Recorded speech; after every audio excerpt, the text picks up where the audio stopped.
That was fucking gold as well. See your microphone, by the way, is it scratching against your chin or something? Oh, probably. Is that better? Aye, that's better, aye. You're not a fucking shave, you tramp.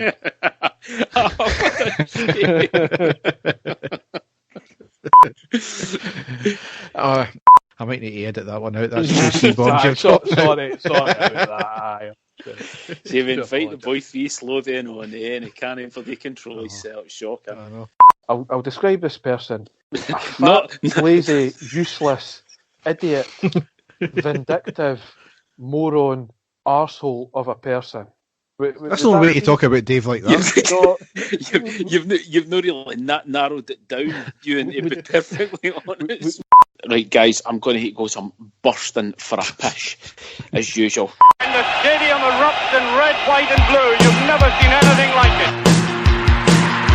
Let's go.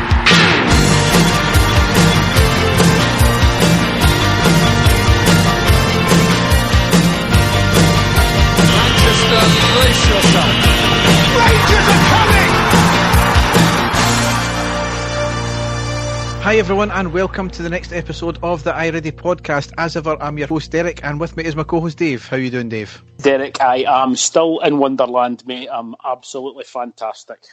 Champions! It's just been absolutely fantastic, hasn't it? Just over the last week and a bit, it's still quite incredible to think that we've still got all these games to go, and yet we're still champions. It's just fantastic, and got a lot to talk about, and I'm really looking forward to it. Absolutely, it's our first main podcast as being league champions as well, isn't it? So it's certainly a special occasion all round. It is, mate. It's, it was good that we managed to get our wee reaction pod out as well, but this being the sort of main one after it, it's just a pity. It's been such, we've not been able to do it nearer the time, but as usual, just with work and stuff like that, it's been impossible to do. So, no, I'm just glad that we're able to talk about it, and quite incredible. So it's been a long time coming, mate, and it's just it's great to talk about it. It really is. Yep. And to celebrate that, we've got a guest, Dave. Do you want to do the honours? Yes, we have a man who we have spoken about a lot on the podcast before. He is the man that we affectionately know as the John Eustace of the iReady podcast, a man who has given his input many a times. We did have him on, and with technical difficulties, we weren't able to record the pod. So finally, we've got him on. It's a good friend from East Lothian. It is my main man, Euan. How you doing, pal? I'm doing great, and happy to be brought on tonight as the person with the eye candy with the hot takes. Basically, I'm the iReady podcast equivalent of Francis for Justice Timms. There's only some small differences between me and her, mainly 32 teeth. But no, to be on, I was desperate to come on because what a time to be a Rangers fan, eh? It certainly is, mate. It's still, I still can't quite believe it. It's just been a brilliant, week and a half, and like I said before, it's a long time coming, mate. It really has. Yeah, and I just want to, before we get up and running fully, I just obviously would want to take this opportunity to wish a happy St Patrick's Day to all the Irish listeners out there. Top of the morning to you all. You're a great bunch of lads. And going by the huge amount of Irish people that there was and congregating in a park in Glasgow today, there must be absolutely thousands and thousands of them out there as well. But it's a shame that there was nothing on any of the news or anything like that. But I'm sure that we'll get into other events linked to that later on in the podcast, Derek. Absolutely.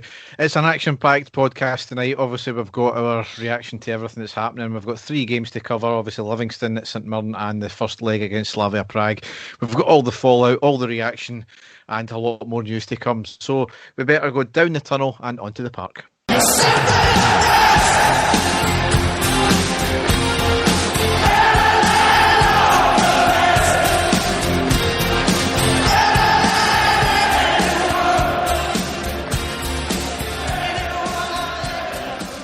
So before we get started in anything just now, we obviously have to wish Walter Smith a speedy recovery. Obviously, there was a lot of rumours floating about there, a lot of disgraceful comments as well, and a lot of disgraceful rumours and people thinking they were in the know. It forced Rangers' hand, and I think the family's hand as well. He's obviously been for an operation and he's recovering now. Nobody knows what's the actual extent of it, but we hope it's nothing too serious, and certainly get well soon, Walter. Definitely, Derek. I couldn't say any better myself. I just wish him a speedy recovery. I'm sure every single Rangers fan out there is exactly the same. Aye, absolutely. Get well soon, Sir Walter. I mean, guys our age. I mean, obviously, Dave, you're a wee bit older, but Walter Smith is Rangers. Do you know what I mean? And wish him all the best. So obviously, just to start off before we get into the actual main games, is I think we've got to go for how we taking this, because I was an absolute emotional wreck, throughout last weekend or 2 weekends ago. On the Sunday, obviously Celtic drew 0-0 at Dundee United. Completely ironic again that we technically won the title at Dundee United's ground. Just amazing there. The Lark Hall RSC, I think it was, they had a plane fly a banner over Tannadice saying, "Can you see us now?" during that game as well. Smoke devices launched into the stadium on the 55th minute. They were orange and black, mind you, so nothing to do with us, clearly. Exactly, yep. Just emotional. There was tears flowing. It never really sunk in until maybe kind of later on last week, where just the realisation that it's actually happened. I don't know what yous were like, but I was a wreck. I kind of had a feeling on the Sunday that we were going to do it. I was hoping, like I told everyone, that Celtic would actually win, and it would give us the opportunity to win the championship after a game. It wasn't to be. I had a feeling it would be like that. And at the end of the game, I was quite not subdued, but I know used to had a good few shandies to celebrate. I just had a couple because I really wanted to relish it. I sat on Rangers TV. I watched every single interview that there was, fan reaction on Twitter and Facebook, and just loads of messages from family and friends and my brother as well. And it was just a great day for me just to sit there and just really enjoy it. But I know used to Alkies went and got absolutely blitzed to celebrate, didn't you? I certainly did. I mean, my excuse was it was my birthday 2 days before, and I'd been working on the Friday and Saturday, so I hadn't had a chance to have a drink for my birthday, I feel like. Right, okay. When I got up after my night shift on the Sunday, it was about 10 minutes into the game, so I sat and watched it, which, well, I say sat. I think for most of the second half, I was probably pacing about up and down. But what a feeling when the final whistle went. It's something we've all experienced many times before, but not for a long time. And it was just it was great. Like Derek said, there was a few tears shed, and a few shandies had to celebrate. I mean, my dad's a staunch McEwan's export fan. He's a beer drinker. He asked a bottle of champagne that day, so I think that says it all. But obviously the videos that we've seen from the players in Auchenhowie at Ibrox in the dressing room, fans gathered there celebrating outside. Rangers did tease a video of the players when the full-time whistle went, and it was meant to be coming out that same day. However, it hasn't yet, and that's maybe possibly it's been pulled just now to re-edit due to the absolutely ridiculous fallout from the celebrations. But we'll get into that in due course as we cover the games, because it was a kind of a stage thing, and it wasn't just one big celebration, was it? So the first game we've got to cover was on Wednesday the 3rd of March. It was a 1-0 win away against Livingston in the Premiership. 2 changes from the Antwerp game: Patterson in for the injured Balogun and Harfield in for Hagi. We lined up McGregor, Patterson, Goldson, Helander, Barisic, Davis, Kamara, Kent, Arfield, Aribo and Morelos. On the subs bench were McLaughlin, Bassey, Simpson, Hagi, Defoe, Itten, Zungu, Wright and Stewart.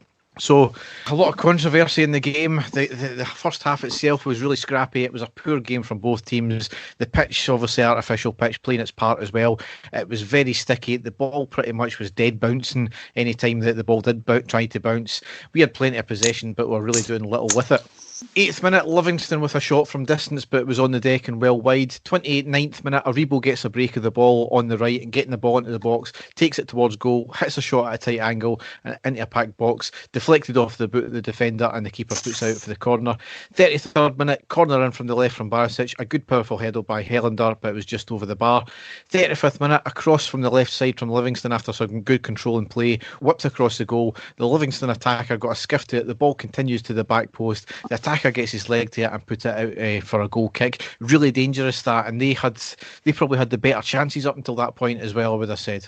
As you say, it was like a bitsy sort of first half, and Livingston did have slightly more chances, but it was really just a stop-start game. I would still say that we were sort of more in control of the match without really doing anything. Certainly, I thought Aribo was like a sort of only outlet at that point. I was looking for a lot more in the game because I think we all knew it was going to be a tough match for us. But just like you said, it wasn't there wasn't much going in the match at all, and Livingston maybe just having the edge and chances at that point.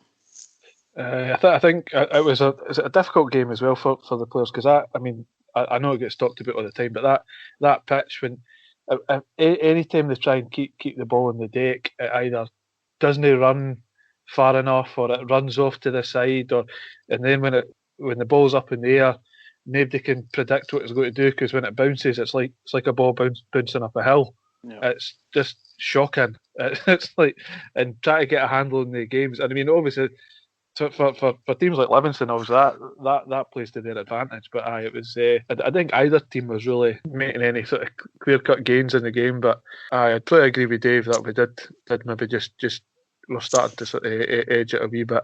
36th minute, the first moment of major controversy. There was a long ball into the box for Morelos. The keeper dives down and makes contact with him. Morelos was inexplicably booked for diving. Even Andy Walker said it was a penalty. Crocker said Morelos' reaction was bizarre. Morelos basically just got up and walked away. I mean, if you could see any agenda there, then that's it laid bare right there from Crocker. It was just like what you said there, absolutely ridiculous for Crocker. What's he want Morelos to do? Just get up and fucking hook the referee because he never gave it. It was as clear as a penalty as you can get. And as you say, Morelos got up. I think he just looked more disgusted than anything else. That it wasn't a penalty for one, but the fact that he got booked was just farcical. It really was.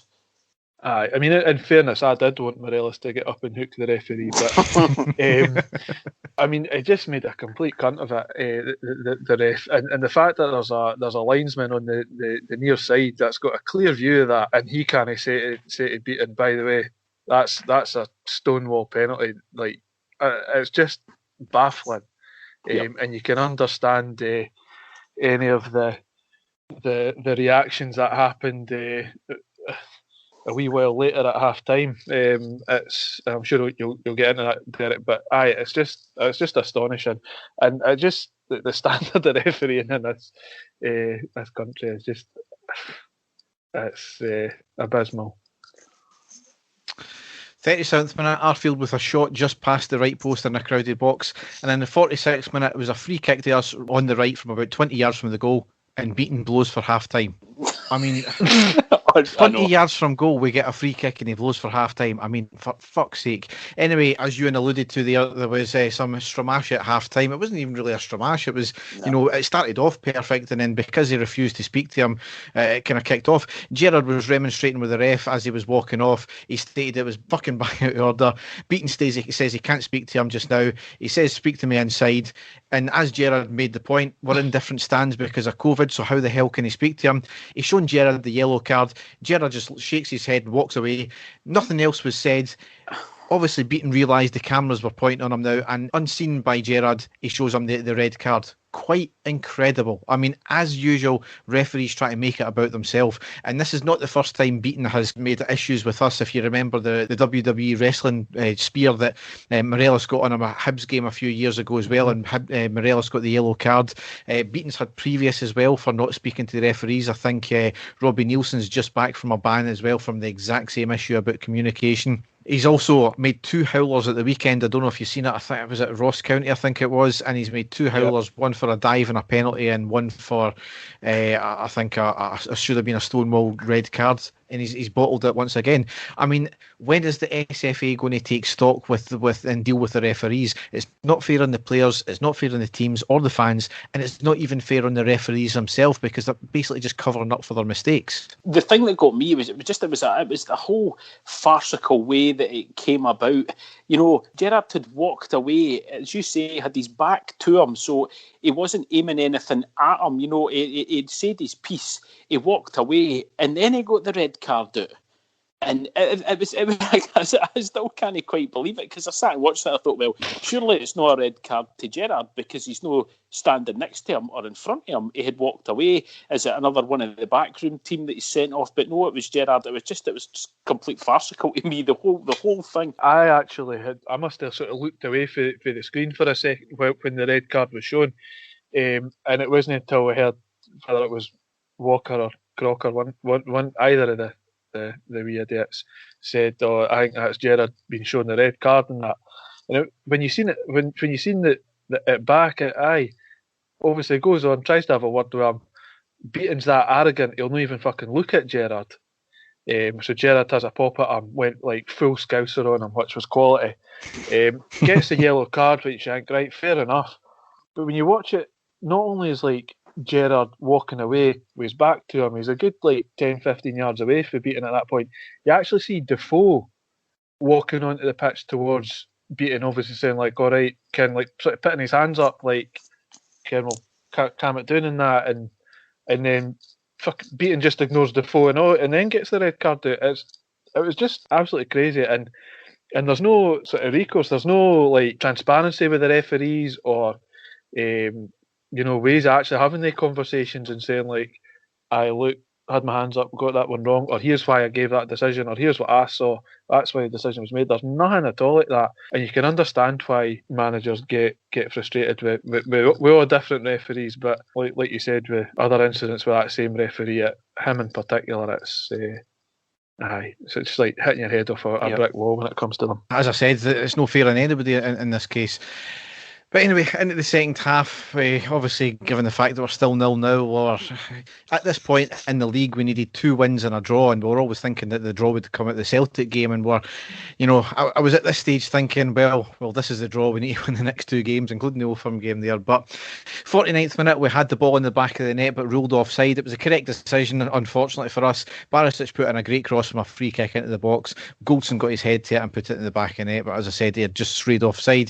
55th minute, fireworks let off outside the ground to mark the 55th title. It was quite an impressive display as well. There's a lot of money went into that one.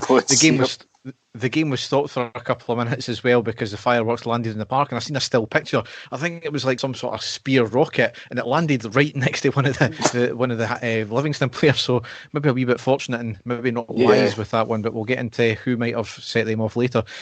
57th minute is a break through the middle with a great ball from Kamara to Morelos. Morelos threw on goal but had a defender with him, so had to take it quickly. He got a shot off, it was on target, but a comfortable save for the keeper. 72nd minute, Morelos down the right, bobbles up, gets the break of the ball, gets into the box, hits a shot across goal. Keeper dives, but it was going wide anyway. 72nd minute, Arfield off and it none, and arguably that's the thing that maybe changed the game there. 75th minute, long ball out from defence down the right, gets to Kamara at the halfway line, who plays a good pass to Morelos, who breaks free of the defender, gets into the box and has a shot, but well wide of the left post.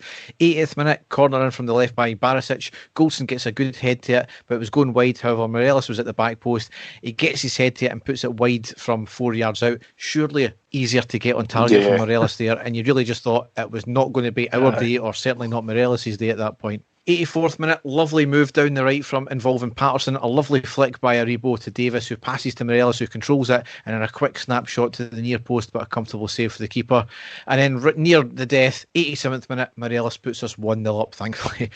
A very patient build-up, working the ball from right to left, a lovely ball threaded through to Kamara in the box at the touchline. He gets the break of the ball off the defender, Itten gets the ball first, he cuts it back to Davis, who tries a curled shot into the right corner. Keeper gets his hand to it, spills it to the back post for the awaiting Morelos, who'd really just had to tap it in. Just fantastic instincts there, a well worked move all round, a bit of unluckiness as well, but just glad the ball went in at the back of the net. Yep, Alfredo Morelos doesn't score a lot of tap-ins like that, Derek. He really doesn't. So it was just great that we had scored. Delighted for him that he scored. I've actually thought that Arfield had scored because his sort of it was more a sort of curled pass. He was trying to pass the ball into the net, and I thought he had done it. So as you say, it was a well-worked move, and Morelos did tap in our main man, and that's what set us off. I was going absolutely ballistic, just delighted because, like you, I thought at that stage it was going to end up being 0-0, and we were maybe going to have to fight a bit harder, to try and get victories elsewhere. But just the relief of the ball going into the net, absolutely fantastic. And that's exactly why he's there, and that's exactly why he was kept on and still in the park. Because although people say, "Oh, it's just a tap-in," but it predicted that there's a chance that the ball could end up coming to him there and falling to him in that place, and that's why he's there. Stick the ball away, and it was great work as well for Itten as well. Sort of dogged to dig the ball out and create the chance. So they were working hard right to the end. And I mean, up until that point, you were thinking, "Oh, is this a repeat earlier on in the season? Another 0-0 away to them?" And I think here we go. But it was a great effort, and I was the same, just going absolutely mental, jumping about the living room and celebrating. And another sort of hoodoo for us as well, Derek, because a ground that we in the past have struggled, and as I say, we got that draw at the start of the season, and it's victories like that's great for the players, because they know that when they think, there's a chance that we always got a tough game up there, and it's in the back of players' minds, that they've no won. So the fact that we have went there now this season and got the 3 points, on top of how important the victory was. It was just great psychologically as well, wasn't it? Yeah, absolutely. On the 90th minute, another clear penalty not given when Itten was clearly getting the shirt pulled in the box and Beaton was looking right at it. I mean, I'm running out of things to say about Beaton now without becoming abusive. He's only human, come on. 90th minute as well, Kent off and Zungu on. McGregor was apparently given a yellow for time wasting as the sub was coming on. Unbelievable. Unbelievable. I know. Absolutely incredible. As I said, he's only human, and he's doing his best. Unreal. Cut the man some slack. It was only his third or fourth major glaring error of the game. That was the final whistle. After that, the end of the game, the players went over to the corner for the awaiting fans to applaud them that were there, presumably the same ones that lit off the fireworks as well. Gerrard's interview at the end was absolutely immense, spot on as well, having a go at the referee and his assistants as well, and the linesman. Says that he'll take whatever punishment that comes his way, and when asked about Morelos, an absolute classic line. Don't worry about Alfredo, he's just scored the winner, he's dancing around there with no top on, it's a sweet Caroline, he's fine. It's something that is now associated with Rangers as well through social media. Absolutely brilliant, as you say, Derek. That is a fantastic line by the manager. Brilliant stuff. It's tremendous. And what I liked about it as well is, in my head, it wasn't just a line that Gerrard was saying. He was actually just stating the fact that was actually what was going on in the dressing room at that moment in time. Just fantastic. Rangers actually also appealed the Morelos yellow card because you can do it for simulation, and amazingly we actually won the appeal, so the yellow card was rescinded and Gerrard was offered a 1-game ban, which he accepted, and he was in the stand for the next game, which was the St Mirren game. So fair play to him, because we could have appealed it, but it would have meant he would have been potentially in the stands for the game against Celtic, but not that it matters now anyway. No. But anyway, as I said, the next game, Saturday the 6th of March, it was a 3-0 win at home against St Mirren in the Premiership, and it was all done bar the shouting ultimately there, because Celtic after this game would have needed to win every single game by a significant margin, and we would have needed to lose every single game as well, which was never going to happen. So there was rumours before the game that fans were going to attend early on, and they did in their thousands. Absolutely incredible scenes, and certainly one of the best videos from the outside the stadium was inside from Gerrard's car as he was trying to get into the ground. Absolutely mobbed, couldn't move anywhere, and he even knocked down a cop as well, didn't he? It was incredible, Derek, because we were all told that there was going to be fans there, but we had no idea it was going to be such a momentous occasion like that. And as you say, just the footage for Steven Gerrard's car driving in, you could see how much it meant, I think, to him, you know, and all the fans, you know, for him going in. It was quite incredible, the scenes, you know, going in for it, and for the fans that weren't there, you know, to be actually watching it as well, shows how much it means to every single one of us. And, you know, the guys that were there. I know that you're going to be getting into the aftermath of it, Derek, but I'm not going to take that away for the occasion. It was quite a sight to see. Aye, it was great to see. And the thing that'll get lost when we're talking about it later is it was all good-natured, good-spirited, happy people just out celebrating their fantastic football team. And there's no more to it than that. We'll hear it get described as all sorts of other things, but that's what it was. It was good-natured celebrations, and it was fantastic to see. I mean, of course we know, and you know, we've got to. In fact, fuck it, I'm not doing it. I'm not doing the party line of no, they shouldn't have been there. Yeah, we know that there's a pandemic going on, but we all knew this was going to happen. The authorities knew it was going to happen. We'll get into the ins and outs of that later. But it would have been the exact same thing if the green side had won the title. So I'm not having any of this bullshit, to be honest. But into the game itself, one change from the Livingston game, Hadji replaced Arfield. So we lined up McGregor, Patterson, Goldson, Helander, Barisic, Kamara, Davis, Aribo, Hadji, Morelos and Kent. On the subs bench, McLaughlin, Bassey, Simpson, Defoe, Itten, Wright, Stewart, Balogun and Arfield. The first half, it was a complete dominance. Yep. We bossed it from start till finish in the first half. Crowded St Mirren out, both in and out of possession. We'd like us to do a wee bit more in the final third maybe, but we can't have any grumbles being 2-0 up in the first half. St Mirren did break on a few occasions, however it was handled with ease because we crowded them out. The actual minutes themselves, 7th minute, the space opens up for Aribo, who had a stinging shot from 20 yards into the hands of the keeper, but bounced awkwardly in his hands, spun up and he managed to regain the ball. And we scored our first goal in the 13th minute with Ryan Kent scoring. Goldson passes to Kent in the middle, outside the box, going towards the right, he shifts to his left and then places a fantastic shot into the bottom left corner. Just trademark Kent, isn't it? Brilliant goal, Derek. Absolutely fantastic. As you say, exactly, trademark. That's what we love to see him doing, getting the ball at his feet, running at defenders, making space, having a shot. It was just an absolutely tremendous goal. Another incredible goal to add to the collection of incredible goals for this season. So absolute joy to watch. Yeah, top goal. Made this space for himself. Beats the man with his right foot and sticks it away with his left foot. It was an incredible goal. And going into the game, like any game, we all get the nerves in that. And but you just right for the off, they were playing with confidence, and it was. You know, it was coming. It was coming since the kick-off, that goal. Do you know what it reminded me of when we beat Kilmarnock 5-1 in the last game of the season, when we scored, 3 goals in 7 minutes? It kind of reminded me like that, where it was just confidence. We knew what we had to do. We went out and done it. Because 2 minutes after that, in the 15th minute, Morelos made it 2-0. Quick switch on the deck from left to right. Kamara plays a lovely ball into the box for Morelos, who had a first-time shot at an angle, and it trundles into the left post and in. Brilliant. It was like it went in slow motion, did it? And it was a strange goal for Alfredo Morelos to score, because usually he gets the ball, he sees his sort of target and he just absolutely leathers it. The vast majority of the goals he scores, he absolutely thunders it. But this was a sort of placed shot right across the face of goal, inch perfect, right into the bottom corner. So just a great, and another sort of completely different goal for him to watch. And as you said, that was the game wrapped up at that point. Another quick goal, 2-0, and you know, time for them to really go out and enjoy themselves on the park. You took the words out of my mouth. Inch perfect. You know, an inch to the right, and the keeper saves it. An inch to the left, and it hits the post. But it was just, there was like one angle he could have hit it at, and he found it. He's going away for goal when he hits it, and it was a tremendous finish. Yep. 38th minute, lovely long free kick into the back post from Barisic. Goldson gets a great head to it, but just wide of the left post, and there it was half time. So the game was pretty much wrapped up at that point, but straight off from kick-off, Hadji scores to make it 3-0. Game completely wrapped up on the 45th minute.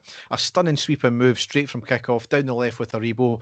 Kent on the overlap, got the ball on the left in the box, crosses the ball, bounced in the middle, straight through the defence to the back post to Hadji, who was in absolute acres of space. He had enough time to light up a cigar. He paused, he controlled it, he switched feet, and then he shot into the right-hand side. Brilliant.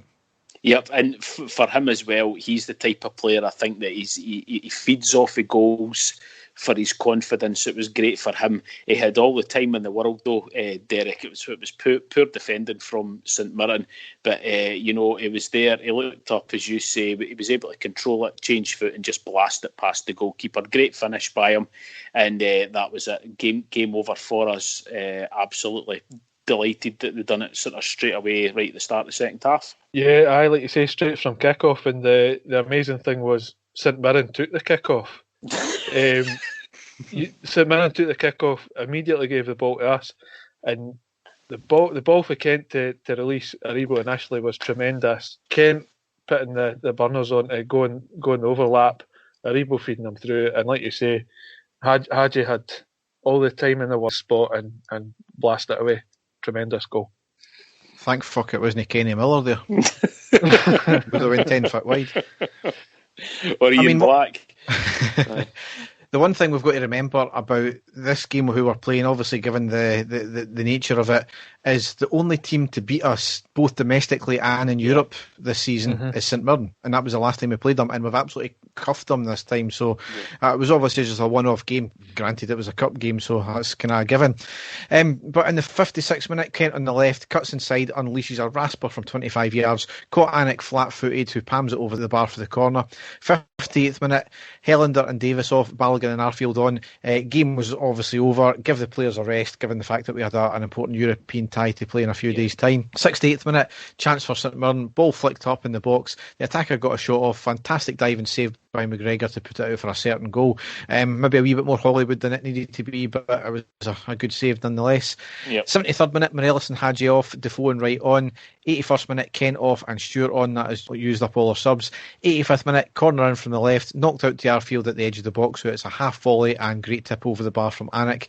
86th minute, good move down the left, crossed in and Defoe shoots goal bound, saved by the legs of Anik and cleared out for the defender, and then that was the full time whistle. And then here starteth the scenes.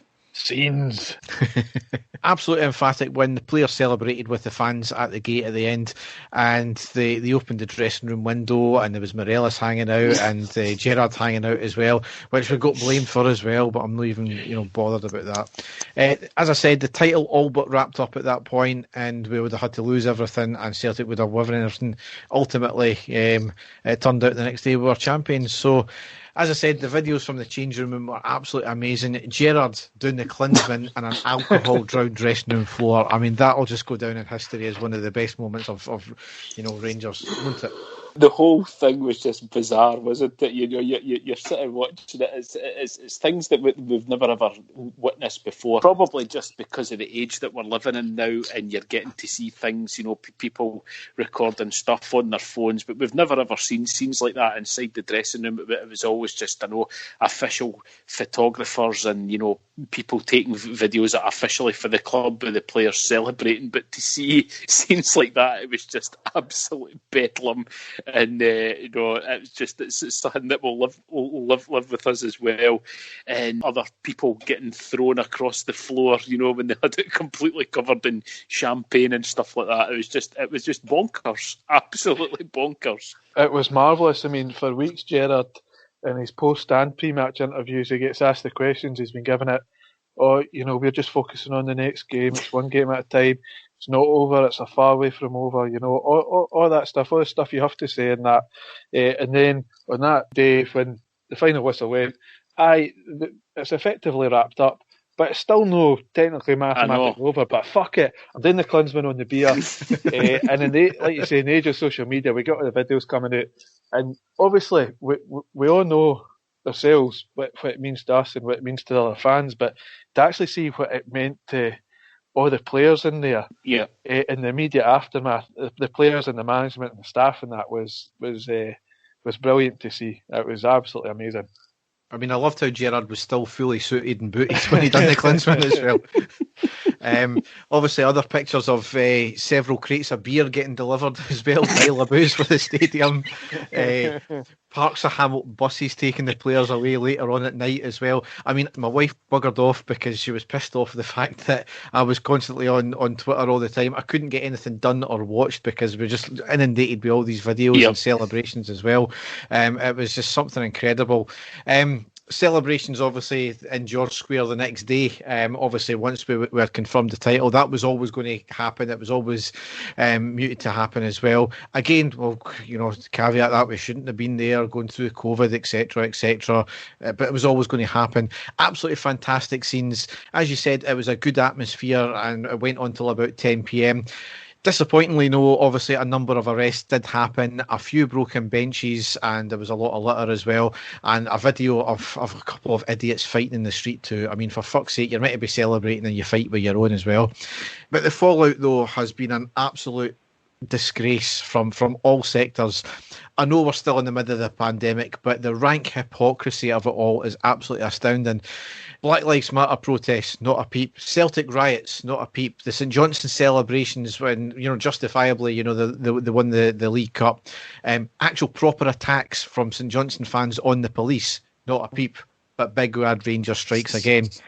I mean, the fact that we're on the run-up to an election is also not lost on me as well. The fact that Rangers were getting brought into for not doing enough. I mean, what else could we have done? I mean, we've had several statements in the pressers on the run-up to the weekend, tannoy announcements during when the fans were out there at the stadium. We could have tweeted on the hour, every hour, and fans would have still attended. There is nothing that Rangers could have done. And I don't blame fans, by the way, for this. It was always going to happen. And had I been in different circumstances, I would have been there myself as well. John Swinney in particular, at the COVID briefing on the Monday, after completely floundering, he was proven to be an absolute liar in this, and it's not surprising given the party he's with. I mean, bear in mind, his constituency is Perth. Not a peep hit from him about the St Johnstone fans as well. And I absolutely loved Rangers Twitter after the claim by Sweeney that we've done nothing, because the club just said a tweet out saying club statement, and then it was a video of the Friday presser where Gerrard specifically making reference to fans, asking them to stay at home and stay safe. And the best one was Sturgeon and our cronies stating that there's a risk to Hampden hosting the Euro 2020 games due to Rangers fans congregating. UEFA quickly stated pretty much that that's utter bullshit. So more lies once again from them. Another idiot SNP councillor or MSP, whatever she was, stated that Rangers should be billed for policing George Square.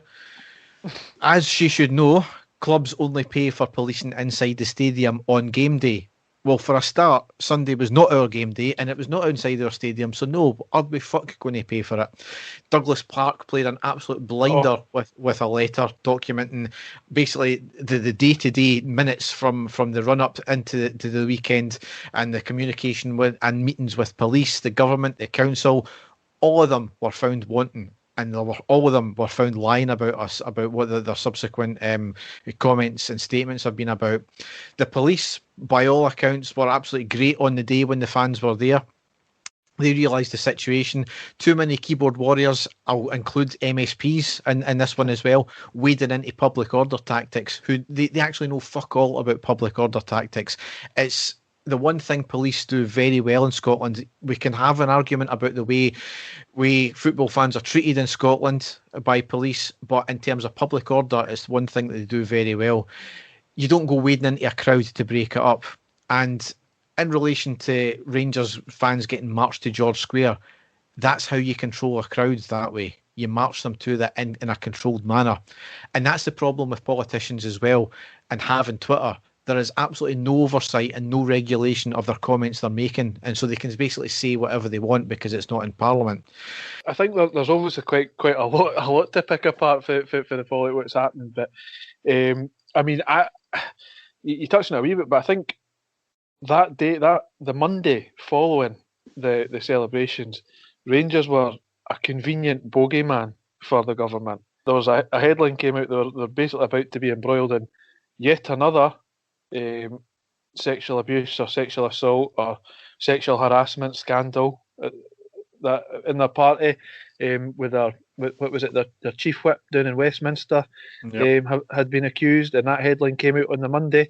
But was that given much airtime, much coverage? No, because they went on and on ad nauseum about Rangers and big bad Rangers and their fans and what a disgrace they were. What really annoyed me was the total sort of misrepresentation of the facts. They were calling it was a disgraceful scenes, shocking scenes, disorder, hooligans, riots, all this sort of stuff, violence. I've seen as well.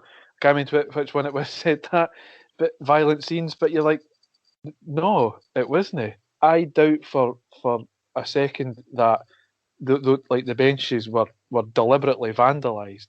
You know, you've got a square full of drunk people celebrating, jumping about. They'll be standing on the benches and that, and I can guarantee that's how the benches got broken. Was it reckless? Perhaps. Idiotic? Maybe you could say that. But you know, people are there having a good time and drinking and carrying on, and these things happen. But Swinney, like you said not a peep came from him when after St Johnstone, but he did actually tweet to congratulate St Johnstone. Yeah, but convenient. like you say, he didn't say anything about the two police officers that were injured outside McDermott Park.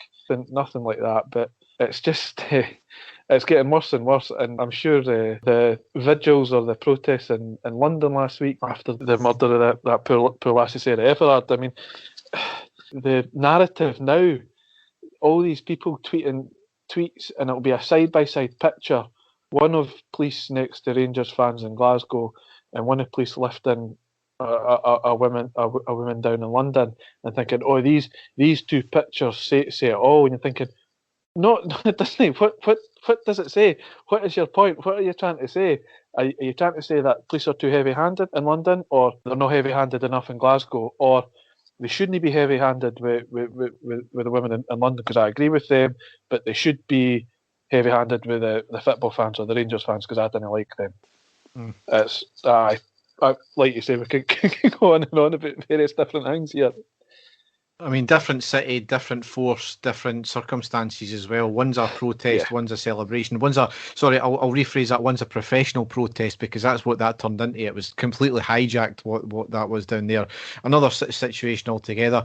I mean, the comments by the police afterwards were also a disgrace, blaming the club as well. And that's two senior officers, I think, came out and said that. And they know what they've done with the club and what communication they've had with the club, and they know what the club's remit is, and it certainly wasn't policing public order issues. And as you said, there's been a scapegoat with the SNP, and I think everybody's just tried to pile on the back of Rangers to cover up for their own failings in this. I mean, the litter, don't get me started. It's a few broken bottles that was cleared up by a couple of sweepers a few hours later in the early hours. It was all done and dusted by 9 a.m. the next morning.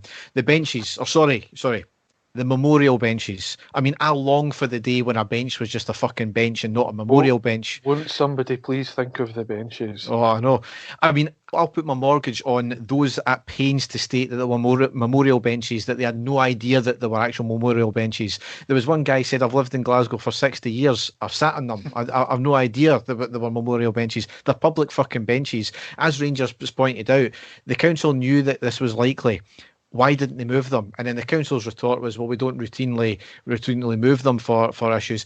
I would love to know the damage that's caused and what's actually done when there's other organised events on there. The benches themselves, though, should they have been broken? Absolutely not. I mean, that was bad, absolutely. But as you said, it was clearly an accident. And if you claim that it was deliberate despite no evidence to the contrary, then you're just a moron and a bigot. Criminal damage, vandalism is ultimately the same charge in Scotland. However, we've all done something such as breaking something. I mean, so don't give me this sanctimonious whiter than white, holier than thou bullshit, because that's exactly what it was. The Celtic shop door as well was apparently damaged, and I've seen the pictures. Yeah, there's a still picture of the damage to the door. I mean, I absolutely loved the person who tried to tell me it was obviously deliberate with no other evidence other than the same picture that they've seen, and they had no idea of how it was damaged. I mean, I hope to fuck that guy was never on a jury, because he would just say guilty. On the back of the damage to the benches, Robert Marshall from the Loudon set up a crowdfunder to replace the benches, and if more money was raised and needed, it'll go to charity. So absolutely fantastic. Again, around £10,000 the last time I checked. Absolutely incredible. Again, though, a great gesture is used against us by claims that, oh, well, that's just you lot feeling guilty then. I mean, of note, that the bills came through from the council for £11,000. Flower bed costs have been included in this, so I'm not sure how they want to include that and also get to that figure. Aye, that's what exactly what I was going to say. Glasgow City Council are actually scamming charities out of money because I don't know how many benches were damaged. There was a picture of some damaged benches, so like 2 or 3 benches. Whatever that cost to replace, there's got to be, you maybe include like the work done for like pitting the benches out, replacing them, materials, paying the guys for doing it, paying for some of the clean-up, paying for the flower beds. And it just so happened Rangers fans raised roughly £11,000, no kicking arse off £11,000, and the bills come in at, surprisingly, about £11,000. Where the council are getting that figure from is just it beggars belief. It really does. Dave, you've been awfully quiet during this. Guys, no, I've been listening intently to the two of you. There's not really much more that I can add to what you have said. The only disgusting thing I thought was actually the conduct of John Swinney, the way that he absolutely trashed our club, the way that he did. I thought he was vile in what he said about us as well, and I was just really, really pleased with the response that the club put out. Derek, me and you have talked for years and years about the anti-Rangers narrative that there is out there, especially from the party that's in charge of this country at the moment. So we knew it was going to happen. We were all braced for it. But I honestly, I was getting myself prepared for, mega anti-Rangers narrative out there, but I didn't honestly think it was going to be quite as bad. Things getting thrown in. It really didn't matter what the club came away with. It was still going to get used against us because there are so many people out there desperate to put the boot in. And I don't care what team it was. If that had been that lot across the city getting what they all thought they were going to get, exactly the same thing would have happened there. Any teams celebrating like that. But for what we've been through as supporters, and I'm not getting away for the whole pandemic thing. I'm not trying to do it, but for what we've been through as fans, there's no other set of fans in the world have been through what we've been through. None at all. So it was going to happen sooner rather than later. As soon as we found out they were going to win the league, it was going to be there. As I say, you two have covered it all about everything that's happened. Just I was really, really absolutely raging with some of the comments from our sort of senior MSPs out there, including Mr. Swinney. That was what angered me the most out of the whole thing. I mean, I'm still not finished yet, Dave. That's the best. There's more to come. Mm-hmm. Yeah. I mean, another Celtic fan tried to use what was a video of a clearly mentally unwell guy who was videoed playing with himself outside our ground during the game. Someone catch me on video. Again, for fuck's sake, you and me been warned about that. I know. I mean, she tried to use that as a weapon against our fans damaging seats. When I called her out in it, in typical fashion, she tried to turn it round back on me, saying that our fans were laughing at him, saying it was a disgrace. I mean, that's despite her using him as a weapon in the first place. So, neck and blowtorch there. And just to wrap up this for the time being anyway, to go along with sandcastles being destroyed, apparently a soup kitchen was moved round the corner from George Square as well, and claims of only half numbers turned up as users may have been scared to go. Or did not know where to go. I mean, for fuck's sake, it's fans celebrating. It's not as if it's fucking, World War II riots. But, I mean, have you ever thought the type of people that use these soup kitchens are going to be generally homeless people? Have you ever thought that they were joining in with the celebrations because they're also Rangers fans? Have you ever thought they thought, oh, there's a chance of free booze here? And I had to laugh at the SNP types slamming our fans for this issue, because if it wasn't for their shameful party, there would be no need to use soup kitchens in the first place. So it's just absolutely astounding, the absolute brass neck of these arseholes. That it really is. And I'm done with it now, because they're fucking idiots. The hypocrisy is unbelievable with them, yet they'll never see it. And it's the same with them over the board about every single issue, especially anti-Rangers issues as well. See, you're talking about anti-Rangers issues. I didn't mind, right? See, certain opposition fans or certain sections of the media folk that didn't like us. See, if they want to use us as an opportunity to stick the boot in, then that's to be expected, right? They're always going to do it. If there's an opportunity to say, right, there's a pile-on happening on Rangers, let's fucking jump in, have our 2 cents worth, and stick the boot in. That's what they'll do. But see, the actual politicians who have actually been shown to be lying and no telling the truth about what's happened and misleading the public of what the facts are. Nicola Sturgeon saying Rangers didn't do enough. Rangers didn't do anything to stave this off. Swinney saying Rangers were deafening by their silence, by not doing anything and not making any efforts to stop their fans from doing this. Then when there was criticism levelled at the police, in the couple of days after, like you said, there was that statement released. I think it was one of the assistant chief constables calling Rangers fans disgraceful and saying that the club were partly responsible for what happened as well. All that sort of stuff. And then Douglas Park, I sat at his desk, cracked his knuckles, sat down, thought, right, I'm writing a fucking letter. And it was an absolute 1-2 punch combination knockout letter. He said, no, these are the facts actually. This is he actually wrote a timeline. This is what happened. We contacted you. We contacted the government, the police and the SFA on this date. We had subsequent contact with you on this date. We actually agreed the messaging between the government and the SFA and Rangers of what Stephen Gerrard would say in the press conferences leading up. They agreed that, well, we can't come out and say, aye, we're going to win the league and that, because obviously you can't just come out and say, aye, the league's won when it's no technically won yet. And they'd agreed all that, and Douglas Park put that down in his letter, but that all gets missed because these people that are in charge in the country, they put this messaging out, and folk just eat it up, and it gets parroted. It gets parroted by people. Dave, there was an example at our work this morning. Oh, I see there's been a spike in COVID numbers because of the Rangers fans gathering. That is categorically not true. There's not been any spike. There have been some cases linked to people who may have been at the gatherings, whether at Ibrox or George Square. That is a completely different thing to there being a spike or there being cases linked to or have come about directly as a consequence of the gathering. It's a completely different thing. But again, like what you're saying, Euan, this is what the government, that these are what the general public who don't know anything else are being fed. So they're taking that as gospel when we know it's absolute bullshit. Aye. Every other time there's been a mass gathering, aside the fact that the actual sort of science experts have said, well, there's not been any spikes or dramatic upturn in cases with any of the previous outdoor gatherings.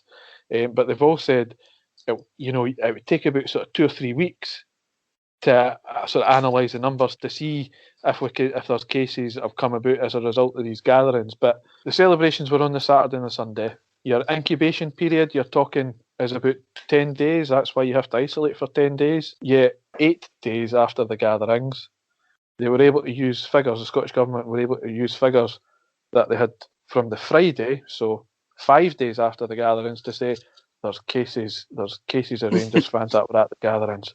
So it's just like their agenda is clear. It's so clear what they're trying to do, and it's just like I said earlier, we're a convenient bogeyman, and yet again it's just big bad Rangers. I mean, we could talk about this for ages, but we've still got another game to cover. So sorry. We'll go on now, and it was on Thursday, the 11th of March. It was a 1-1 draw away to Slavia Prague in the Europa League, last 16 leg 1. And we flew out there on a big plane with a massive sticker in it saying Champions 55. Absolute class. Yep, beautiful. Tremendous. That's exactly the type of thing that you love to see, Derek. I've actually got that as a saved picture that I use on social media and stuff like that. I thought it was absolute sheer class. Really, really brilliant stuff. The only thing that would have been better is if Bruce Dickinson himself was flying us as well again. The game, though, it was an unchanged side that met St Mirren, and the subs were McLaughlin, Bassey, Itten, Zungu, Wright, Stewart, Roof, Simpson, Arfield and King. And also round about 300 local key workers were also given tickets for the game as well. So certainly good. And as I said in the post-match, need to start really getting fans back in stadiums. But the first half itself, we had really only turned up for our goal, and that was about it. We were not at the races at all. I don't think that was anything to do with being hungover or anything like that people were claiming might have been. Slavia were playing it really, really well, a lot of confidence, and as they should be, given the fact that they were on the similar kind of form as us. They were being pressing high. They were not giving us any time on the ball at all. But for all their possession, and they were clearly the better team, they only had 5 shots at goal, and they only made McGregor work 2 or 3 times in the first half. And even then, a lesser keeper than him wouldn't have even flapped at them. It was quite scrappy at times, the game. A lot of niggly fouls. The referee wasn't letting anything go. However, the game started off badly because once again, on the 6th minute, there was a goal for Slavia Prague. A peach in fairness, but really out of nothing. A long ball knocked from the centre in midfield to the left, cuts it back to the player at the edge of the box, so it was an acres of space. He looks up and hits a peach of a shot curled into the top right-hand corner. The only thing I could have said is maybe the defence could have closed them down, but it was just a topper of a shot. Yeah, it was. I was really disappointed, Derek, and I thought for a horrible minute at that goal that maybe young Patterson, it was maybe a game too early for him at this level. That wasn't to be the case, thankfully, because he certainly went on to have a very good game after that. But as you say, the covering on the right-hand side, the defence was really poor. He seemed to have a lot of time in the ball, didn't he, to get his shot away. It was a great goal. No much that McGregor could have done, but an early goal is, a huge setback, because I kind of fancied us to be going in sort of 0-0 at half time and maybe getting the winner late on, but that was just a really, really bad start for us, and really disappointing at that stage of the game. Yeah, I think with the early goal for them and the way the first half was panning out, certainly the first 20 or 25 minutes of the first half, they ran us ragged. We couldn't get any time on the ball, couldn't get any passes strung together at all. They were a good team, and they'd set up really well against us. And there are two or three very good players in that team. Very good players. And when the goal went in, it was a tremendous finish, albeit it had far too much space to finish it. But to be honest, when I was watching it, I was thinking, right, is this our limit, getting to the last 16? And once we reach teams of this standard, we're just going to get run ragged almost. But fair play to our players, that we did stick in and start coming into the game eventually. But back on we are, sorry. After the goal went in, back to the 6th minute. I mean, you kind of summed it up there. They had a lot of possession, and they were running us ragged for about 25-30 minutes. 30th minute, free kick from Slavia, right on the corner on the right-hand side of our box. It was a shot to the near post, curled round the 2-man wall, and McGregor was alert and punches out for the corner.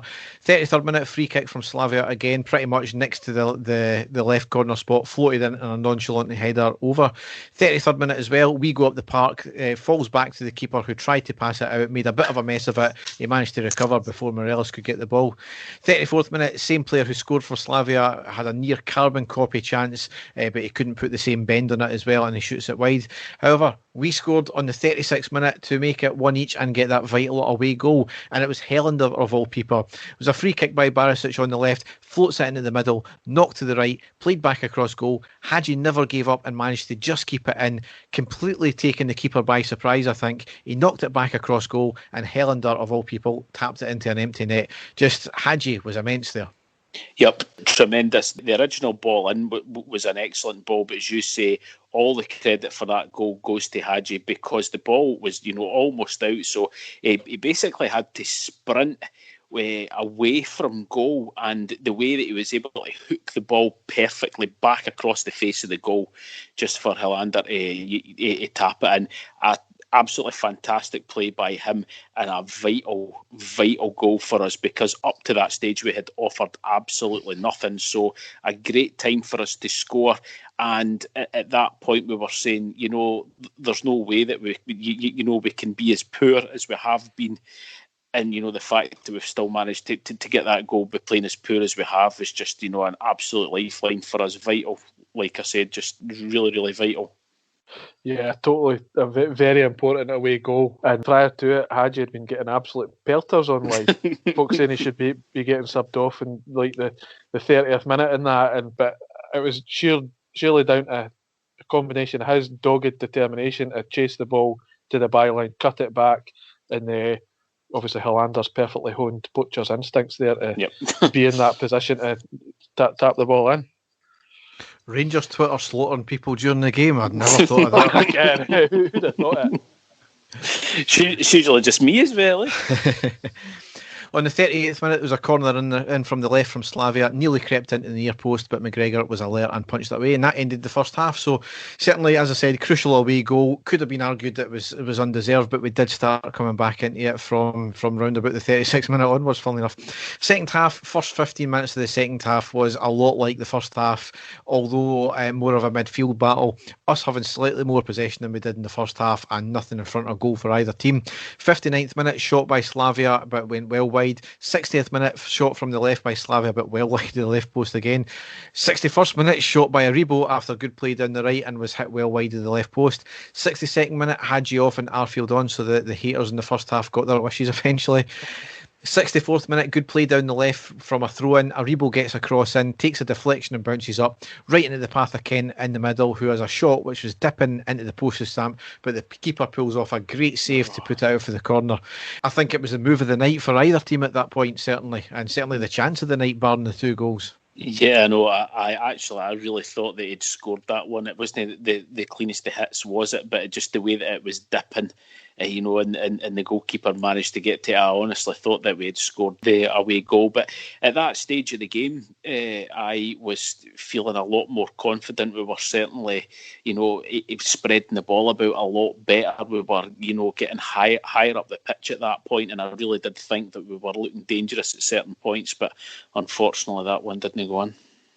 I thought we were well on top at that stage. Totally grown into the game and creating a couple of decent opportunities and chances. And it was looking sort of quite good at that point. You were actually feeling like, after how bad we played for most of the first half, you think we could turn this around and win the game here.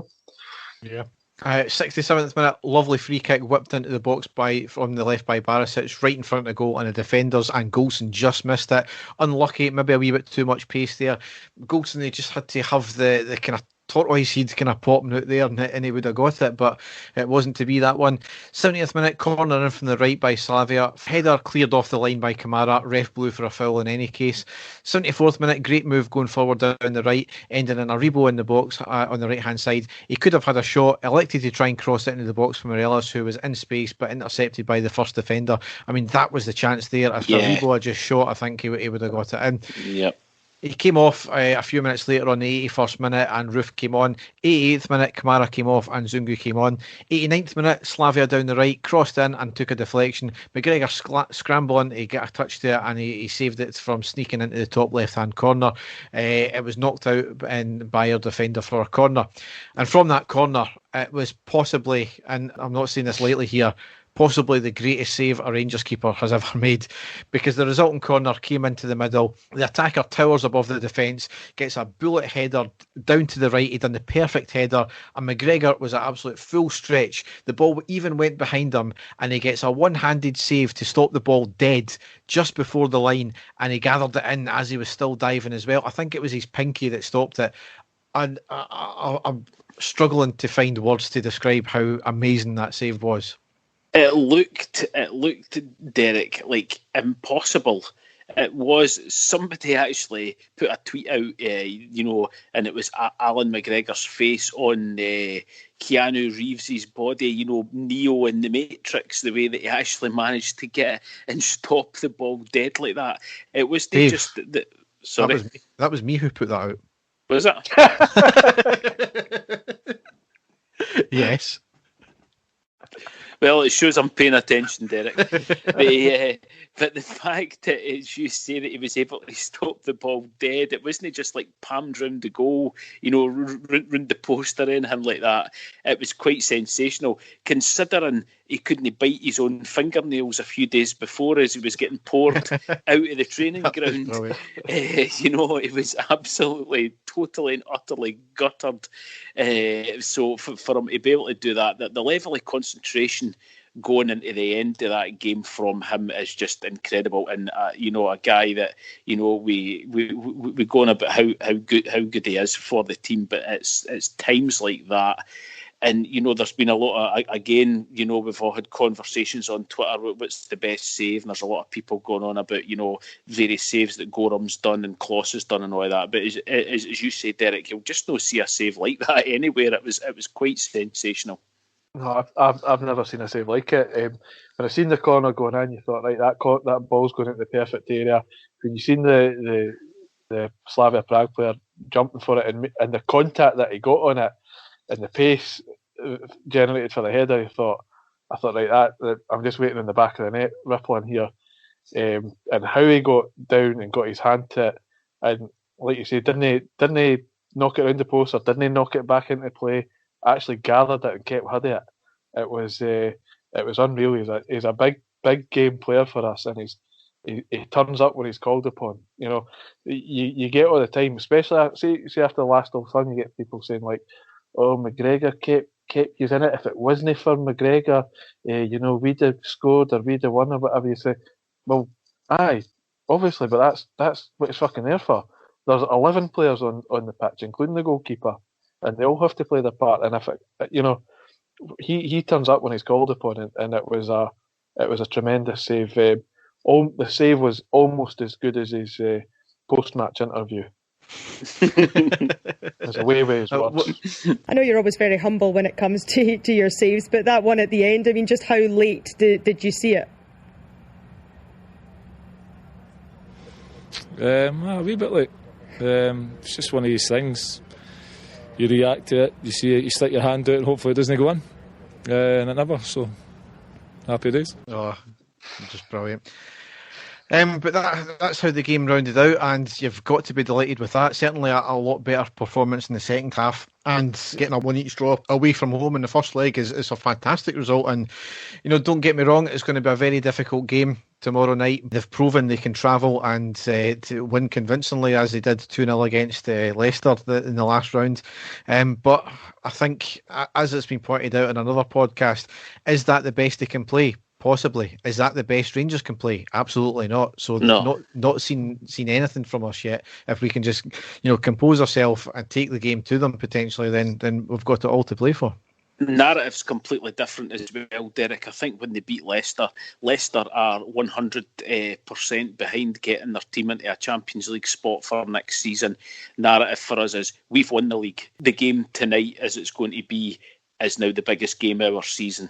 That's, you know, huge. So, you know, it's a completely different set of circumstances. I just hope the guys are up for it, and I'm sure they will be. Again, still undefeated in Europe, which is quite sensational. You know, undefeated in all, you know, the league as well, but, you know, especially in Europe is quite incredible, and you know, certainly a great chance they're going to have to come out and score against us. And, you know, I can definitely see us scoring against them. So here's hoping that right from the start of the game that we just, you know, dominate the game, completely control it, and, you know, here's hoping get quite a straightforward victory. That's what I'm hoping and praying for. But like I said, this is now the biggest game of the season for us.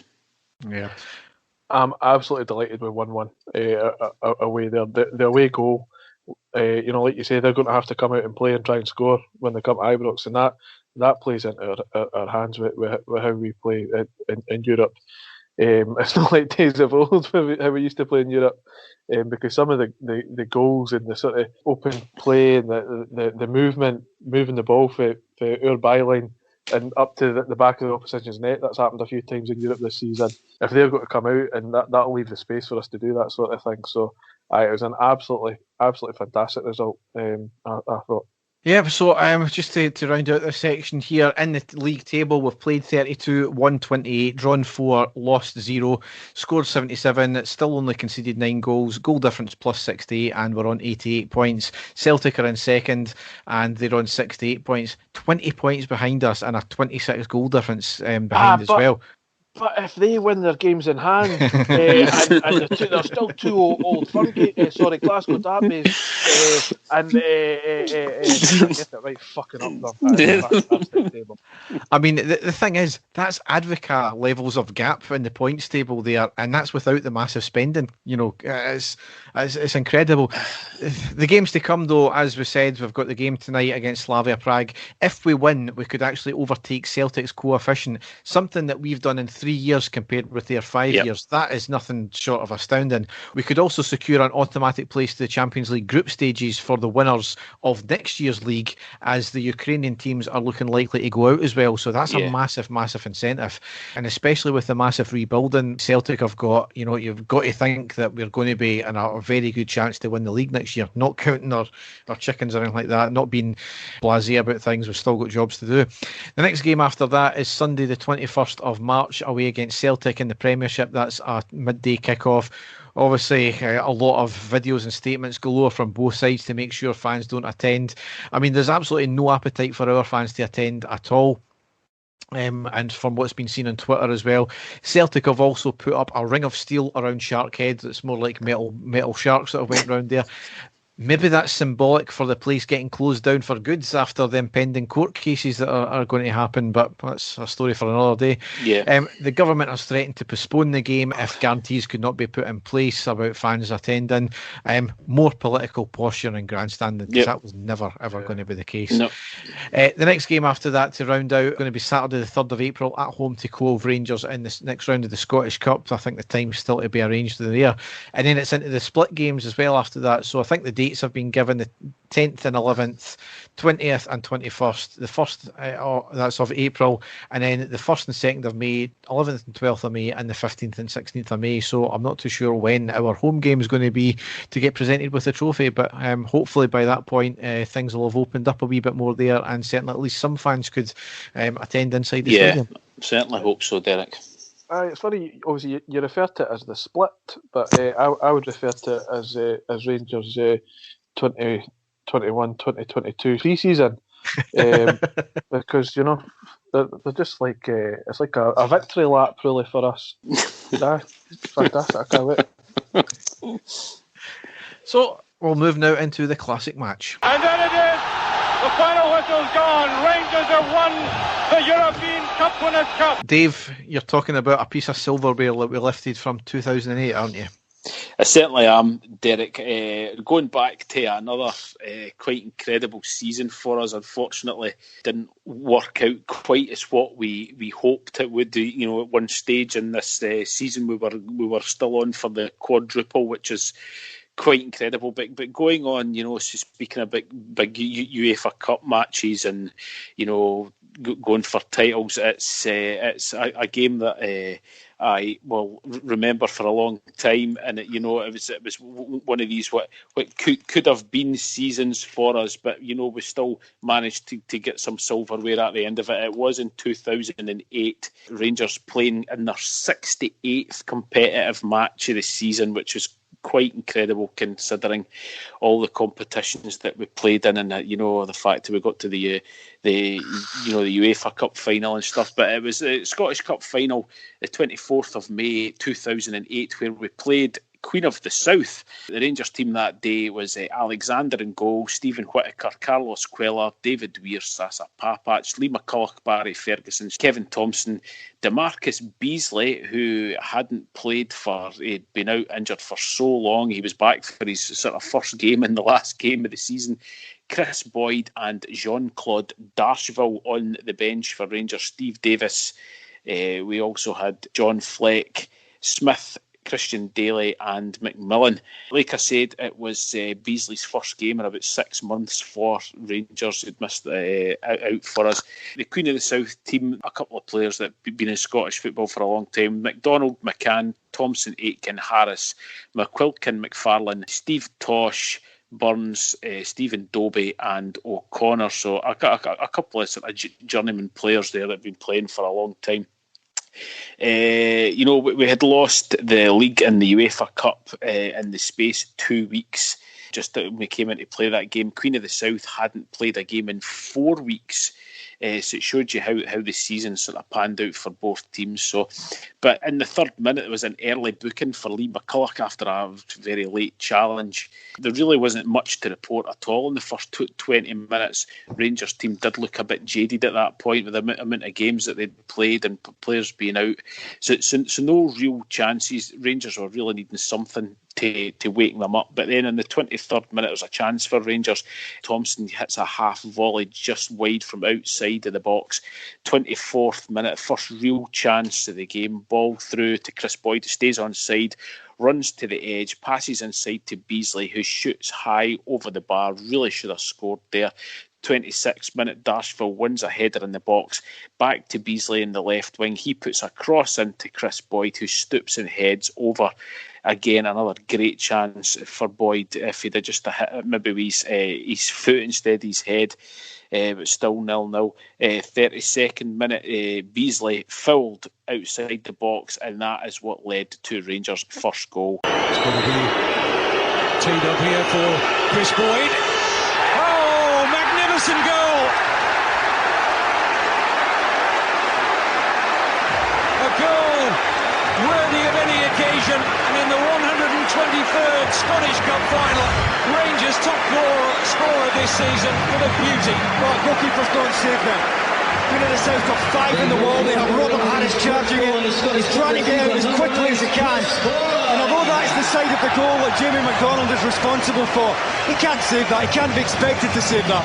Always moving away from him. And Chris Boyd has caught it absolutely flush. It's a free kick. Barry Ferguson lays the ball off to Chris Boyd, who absolutely smashes it into the top corner. Tremendous goal. It was Alberts-esque the way that he hit it. Absolutely fantastic strike for Rangers to put them 1-0 up at that stage. Then in the 38th minute, a chance for Queen of the South as Tosh races clear, but quick thinking by Alexander. He races out and managed to save at the feet of Tosh and keep it still 1-0. And then just before half-time, Rangers get their second goal of the game. And Thompson and McCann have missed it. Beasley, 2-0. DeMarcus Beasley, who missed a great chance when it was 0-0, was making no mistake here. Just a lack of communication between Jim Thompson and Ryan McCann. It's a bread and butter clearance, this. Graham knocks it back into the mix. Thompson's coming on to it. McCann has to get himself out of the way. And Beasley's got time to get his head up and just use the inside of his foot. Gets a little bit fortunate, it goes under Jamie McDonald. But Ryan McCann has to allow Jim Thompson to come and head that the way he's facing. And looking at that replay, Jamie McDonald should do much better. The ball was played into the Queen's box, it was headed away and then back into the defence. A bit of a mix-up, and the ball falls to DeMarcus Beasley, who rifles the shot home to make it 2-0 to Rangers. So great for him coming back into the team after being out for so long and getting a goal at that stage that we thought could possibly be the winner of the Cup for us. But we were wrong at that stage, because into the second half, Rangers really did think they were cruising, but Queen of the South came right back into it. And on the 50th minute, Dobie into the path here of O'Connor, and he's got away from Quayle, a goal! Stevie Tosh has Queen of the South back into this final.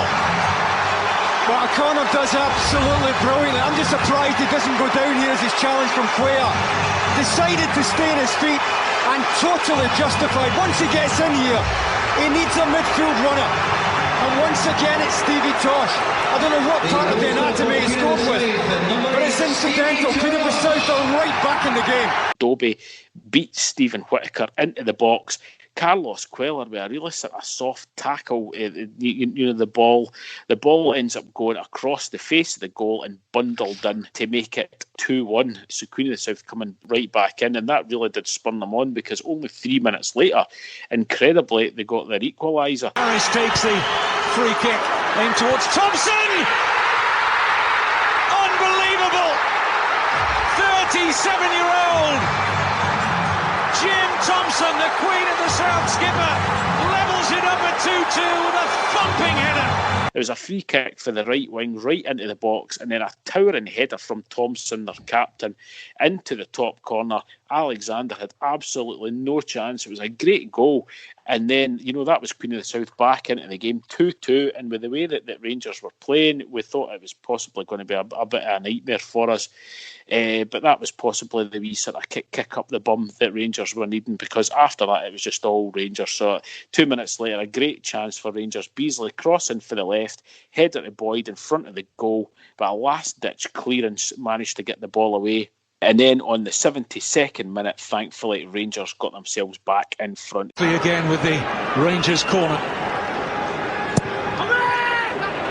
I've got the heads and in. Rangers back in front. Chris Boyd finding room. And his powerful close-range header giving Jamie McDonald no chance. That's a super header, because he doesn't really get run at this Chris Boyd. He's up off the back foot. I just wonder if the ball's long enough in the air for Jamie McDonald to come off his line and try and get something on that. And when he doesn't, he's relying on his defenders. And Boyd, from a standing start, gets up magnificently. It was Beasley with a corner from the right-hand side. It was curled in right in front of the goalkeeper. And there was Boyd. Hardly had to jump, and he just batters the header past the goalkeeper to make it 3-2 to Rangers. 76th minute, Beasley comes off, Davis comes on. Then 84th minute, Darshville on the left-hand side, he cuts in and fires a shot just over the bar. Really unlucky there. That was his last play of the game. He came off and John Fleck was on. And then the 88th minute, last chance, Boyd races for the ball. He gets tackled, and that's the sort of talking point. He gets tackled but completely wipes the linesman out on the side of the park, which was hilarious. The linesman went right up, both feet in the air. But again, Boyd, just after that, he had another chance just outside the box. The ball played across the face at the edge of the box by Barry Ferguson to Boyd. He hits a shot, but it's straight into the arms of the goalkeeper, so unlucky not to score there. But full-time whistle then blew, and Rangers had won the cup. It was a very, very hard-fought victory, a game that we all thought were going to cruise, but fair play to Queen of the South. He made a great game of it, and it was Walter Smith's 15th trophy as Rangers manager, which is quite incredible as well for him, just as we're talking about Walter earlier on. So an absolutely excellent way to end a season for Rangers, being disappointed that we just lost out in the league, and of course the disappointment of the Europa League final. So that's how that one ended. So if you get a chance to go back and watch it, please do. It was a classic cup final there that we got to see in the sunshine. I was there at Hampden that day, and certainly memorable, and just pleased that we managed to end the season on a high like that. So like I say, if you get a chance to watch it, please go back and do so. Just typical Rangers, no doing things the easy way, isn't it? And working our hearts out. Certainly, yeah. It was, as I say, but to be fair to Queen of the South, they got their 2 quick goals and they were right back in it, but just pleased that we were able to sort of up the gear and show a bit of quality for the rest of the half to make sure we went out and won it there. So, great stuff. I absolutely love games like that. When you support a team like Rangers, as we all know, the fans expect them to win every game, right? And we're rarely the underdogs, certainly obviously domestically. And everyone that likes sport, watches any type of sport, loves an underdog story. And when you're watching it, think for the guys that have come up for Dumfries up to Glasgow for the day to watch their team in a cup final. Half time, they're 2-0 down, they're feeling dejected. They're playing the best team in the country at that point, who have just reached a major European final. And then they come back into the game. They draw level, and they're sitting there thinking, this is it. We're going to turn this around. We're going to beat the mighty Rangers and win the Scottish Cup. Unbelievable. What an underdog story. What a comeback for a team like Queen of the South. And then to think, no, fuck yous, back in your place. Cup's yours. We're Rangers. Right? We're the fucking people. Superb. I absolutely love games like that. See, the thing about that season, and I'm sure I've said it before, is 2008 is seen as a disappointing season, but we still won the domestic cup double that year. Yeah. So that's I think what everybody forgets about. And I think you look at last year, we would have bit your hand off for the domestic cup double. So I know that was back when there were Diddy Cups, mind you, wasn't it? It's quite incredible when you go back and think. As I say, that was the 68th competitive match that Rangers had played that season, which is incredible.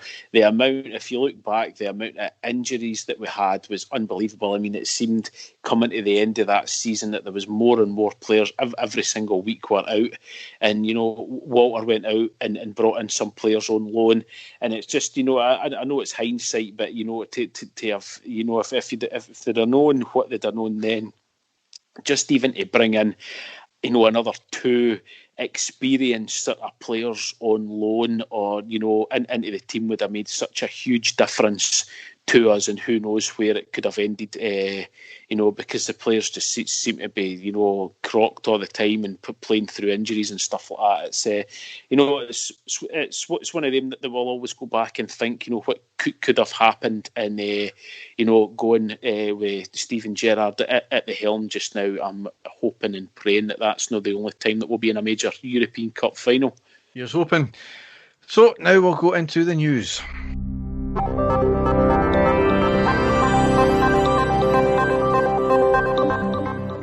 So a few bits and pieces to cover, and I think it's pertinent to start with this one, as Rangers have issued an apology to the victims of child abuse. Comes around 4 weeks after the SFA report was published. We stated that we were taking our time to consider the report's lengthy findings, and I mean, apparently there was 190 odd pages. Yeah. As I said at the time when the report got released, is that I think our quick response would have sounded empty, and I think if we had said at the time we're taking our time to consider it in the first few days or weeks, then I can see how people would try and spin that. So my personal opinion, they're quite right just to keep stum and find and consider it. I hope that the club now are taking steps to help any of the victims that were linked to us. As I said before, the report highlighted only one person that was involved. I think we all know who that was. And there was feelings of another club as well who never dealt with it properly, and he ended up signing on for us. So I just hope that things are getting sorted out from that point of view. It's not a closed case by any means, and it's not going to go away. And it certainly will be ongoing for a number of years, I can imagine. The English report had just been released, I think it was today, and I think that was 700 or 900 odd pages. They had a much bigger scope, I think, as well, and they had a much bigger issue and a lot more victims to consider and a lot more accounts to take in. So I know that certainly there is links from one club to the English stuff as well, but we'll just need to wait and see with that in due course. But certainly good on the club there. Yeah, I was pleased that the club did that, Derek. They spoke out, and exactly what you said there, a very sort of quick response might have been seen as sort of quick. We really didn't care about what's going on, and we're just going to get pass the statement out without actually put any feeling in it. So I thought it was very, very well done by the club. And it certainly put to rights a few things that we keep getting thrown back at us by certain clubs as well. So, I was pleased that the club did that, and great timing as well. Yes, and it was an actual apology. Yeah. It was a proper apology. They took their time, they considered it, and they gave a proper apology, and also spoke about what can be done to prevent things like this happening again in the future. Because for the best will in the world, no organisation or institution or anything is immune to these horrific things happening. But the important thing is to recognise that this has happened. There's people whose lives have been ruined as victims. You've got to accept it's happened, put out the apology, and not only that, it's not just empty words. It's saying, right, what can we do to work towards things like this not happening again? Yeah. So, moving on as best we can from that, right after the title was confirmed on the Sunday, we launched our Champions 55 edition of our home kit with the Rangers and Castore badge in gold, as well as Champions 55 2021 in the middle. £65 initial tranche of 10,000 made. I'm not too sure if there's going to be any more. All sold out within hours. So if you think about that, £650,000 revenue just in a couple of hours. Absolutely mental. We've also rolled out another 50, a bunch of other merchandise related to 55, ranging from chocolate bars to whiskey. So, we're getting the tat involved anyway. But I mean, that's the thing. Castore spent about £250,000 upgrading the Ibrox store. That has been nearly trebled back just in that one revenue tranche right there from the tops. I mean, that's the money that can be made when we're successful and when you're dealing with Rangers fans. Something Mike actually never understood, and I'm so glad we've got a proper company doing something proper with us now. And Derek, what you've got to remember is that's in a pandemic when all the shops are closed. Could you imagine if the new store in Glasgow that they've opened, as well as the superstore at the stadium, were packed full of stuff and the fans could go in and buy it?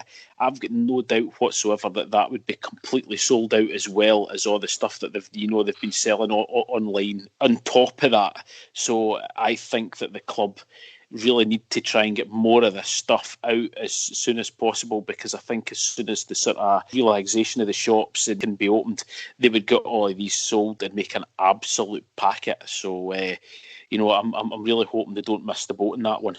On the back of your pandemic point as well, obviously this is a time where people are had their wages cut if they're on furlough or lost their jobs altogether, and people are still forking out money hand over fist to buy this stuff.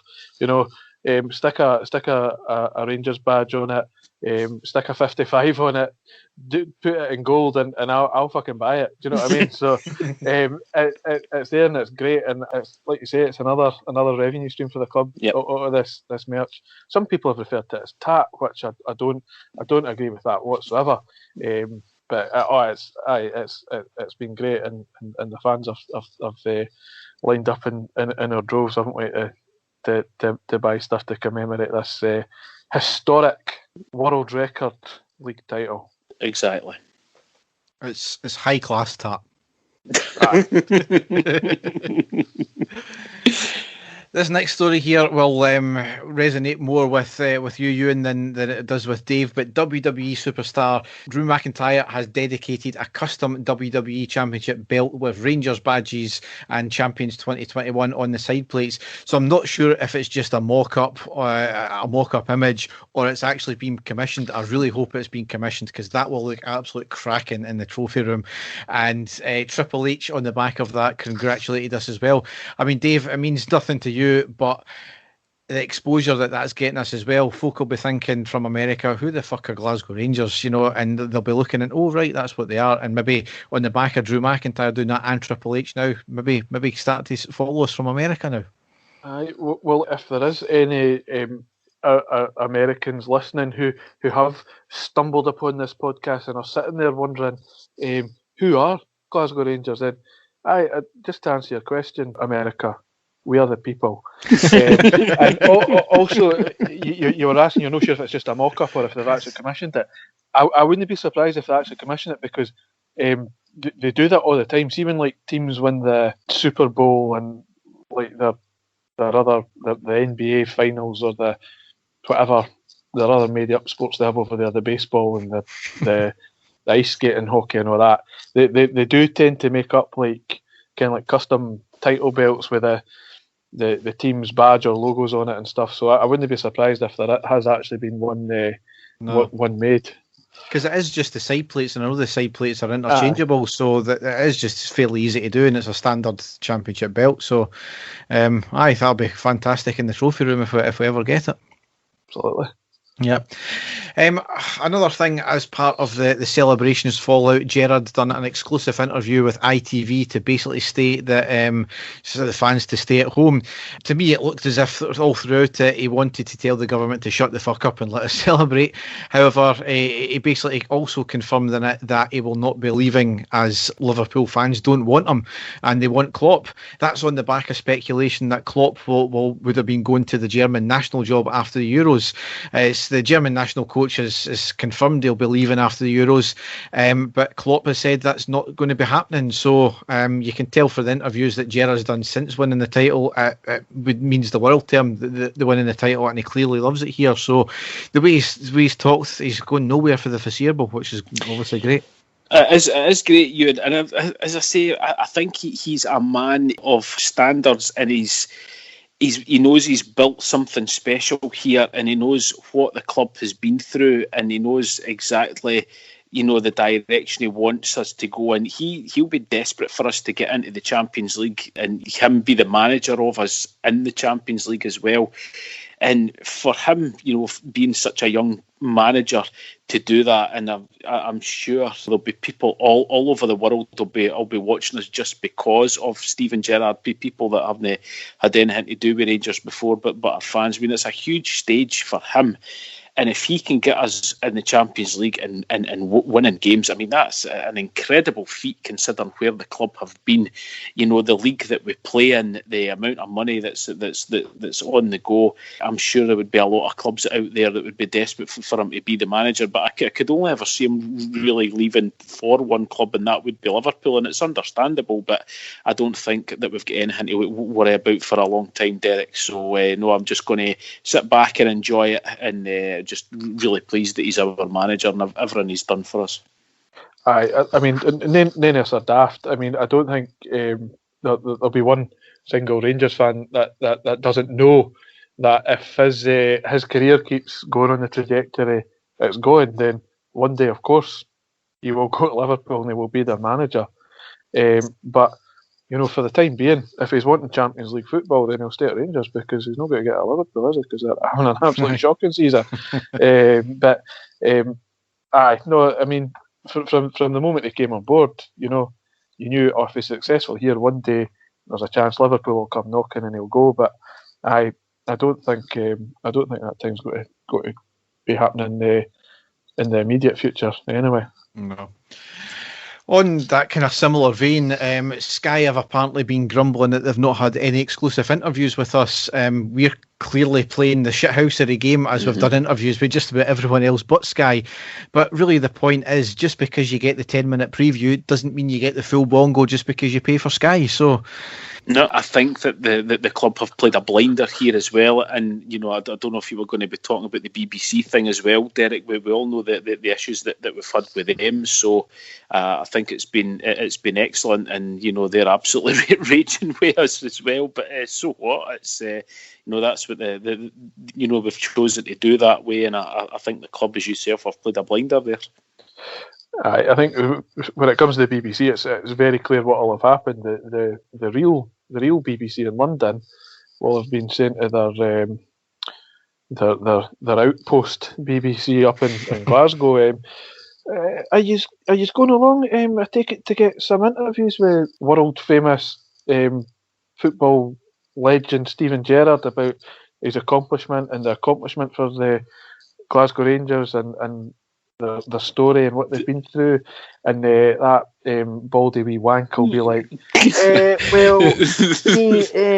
that actually, normally I have to stand across the road for Ibrox while I want to talk about Rangers, and everyone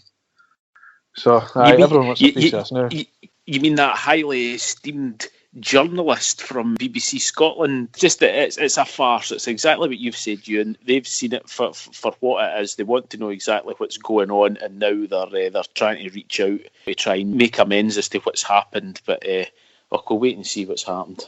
My problem with it is unless there's a clear out from top to bottom of BBC Scotland, then absolutely fuck them, because ultimately, if they're getting told by their bosses they've got to do it, well, they were no happy to do it unless they were getting told by their bosses. So they're still going to have this sneering, attitude towards us. So unless they all get to fuck, I'm not interested, and I hope the club take that same stance as well. It's. I think a lot of it came from, apparently Steve Davis did an interview with BBC Northern Ireland. So I don't know if maybe that's what's going to happen in the future, that there'll be exclusive, interviews with counterparts in England and the Northern Ireland that work for the BBC rather than BBC Scotland. And that, to me, would be an even bigger slap in the face to BBC Scotland if that was the case. I would absolutely love that to happen. The fact that they're going to give interviews to the BBC but not to anybody that works for BBC Scotland, that would be absolutely brilliant if that did happen like that. Tune in for an exclusive interview with Alfredo Morelos on BBC World Service. Exactly. When we're on the subject to BBC Scotland, I'm very much looking forward to that high-pitched, squeaky-voiced prick of a commentator that will use the phrase "the champions" at any opportunity when commentating on a certain team's games. I'm looking forward to the I couldn't even tears rolling down his face and the lump in his throat. I couldn't even tell you what the guy's name is, Euan, but I know exactly the guy that you're talking about. So, when he's commentating on our games next season on Sports Scene, he'll be like, the champion. Next story here, there was further rumours that Jimmy Bell was retiring as well, furthered with the fact that we had hired a 35-year-old former Morton player, Jim McAllister, to work alongside Bell in logistics. Rangers issued a caption on Twitter stating, Bell's going nowhere. So, an absolute cult hero. He's seen and done it all at Rangers. He really needs to write a book, doesn't he?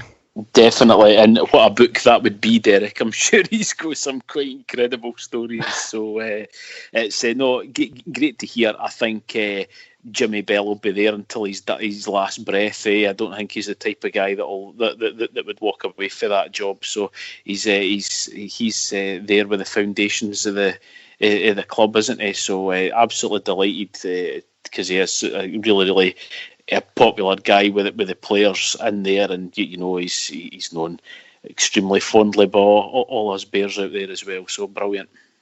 Aye, and obviously it's clear the influence he has on the club and the players, because for Ross Wilson's comments, was it yesterday or the day before, we was talking about Alfie suddenly being able to speak English, and he's been singing all of our songs in perfect English. I can only assume it's Jimmy Bell that's been teaching him the words. Right. So, it's fantastic. What a man! It was great to see the smile on his face peeking out the dressing room window last Saturday and all. Yep. Next story here, Patrick Harvey, that specky wee egged prick from the Green branch of the SNP, has called for football to be scrapped and remain closed during lockdown. It's really just another case of these self-entitled elitist wankers that have no sense of the working class and who he's supposed to represent. I mean, football literally will have probably saved hundreds of people's lives, if not thousands, during the last year. Football has kept a lot of people going, especially Rangers fans this year. It's probably ended a few Celtics hopes anyway, but I just think, how can you come away and say shit like that? It's just completely nonsense, and I'm fed up with these idiots sitting on their perches that think they know better and they think they know the working class. They know fuck all. Aye, no, like a lot of the attacks on Rangers is for the anti-Rangers people, and you think, right, that's to be expected. But when it comes to folk who are like no just anti-Rangers, which is sort of anti-football in general, I've got all this shit to say, and you're right.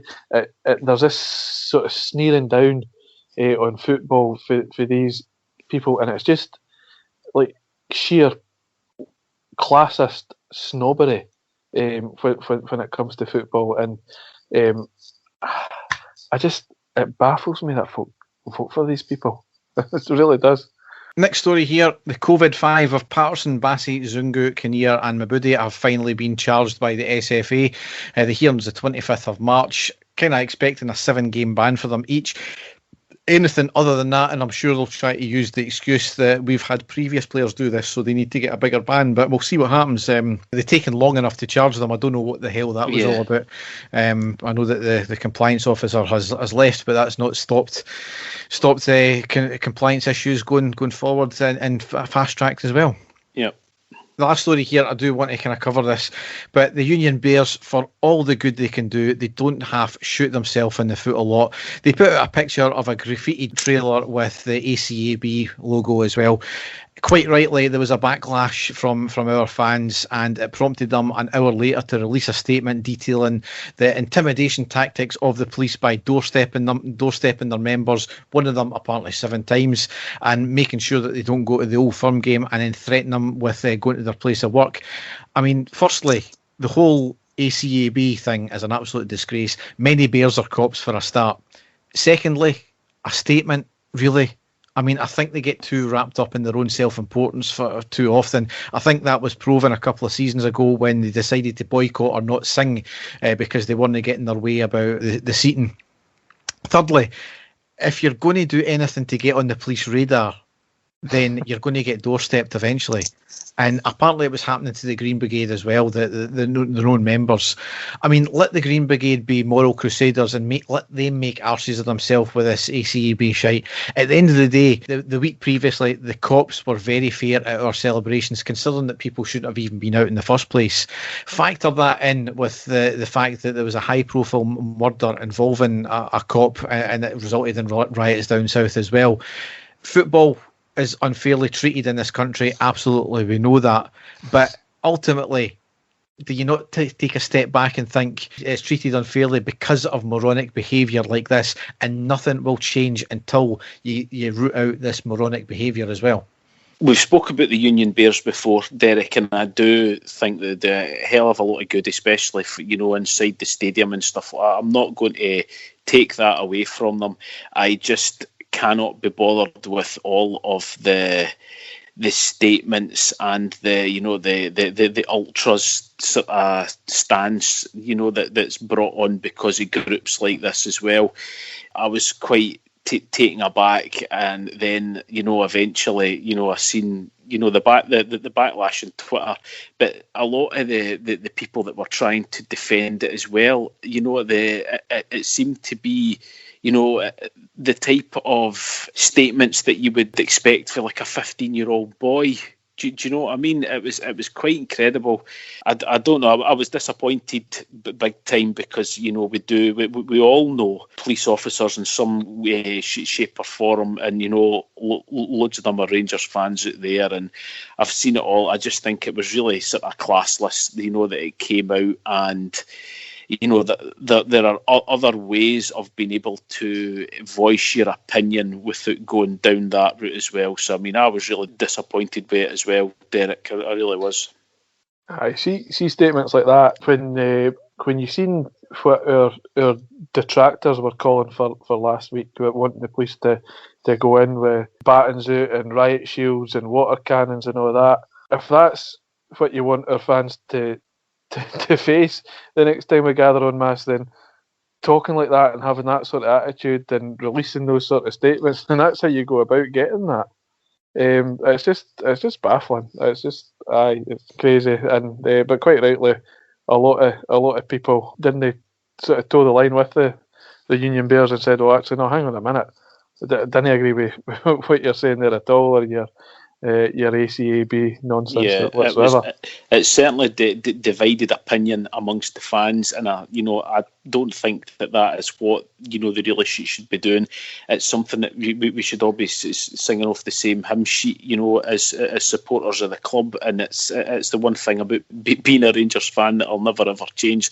There's always factions. I'm sure it was David Edgar that said, if you were to put 12 Rangers fans on a desert island, the next again day there would be 13 Rangers supporters associations. You know what I mean? It's there, but it's disappointing, and it's now been a talking point, a negative talking point between the fans at a time where we should all be rejoicing. We should all be common in our celebrations, and I think it's brought a sour note on it, to be perfectly honest with you.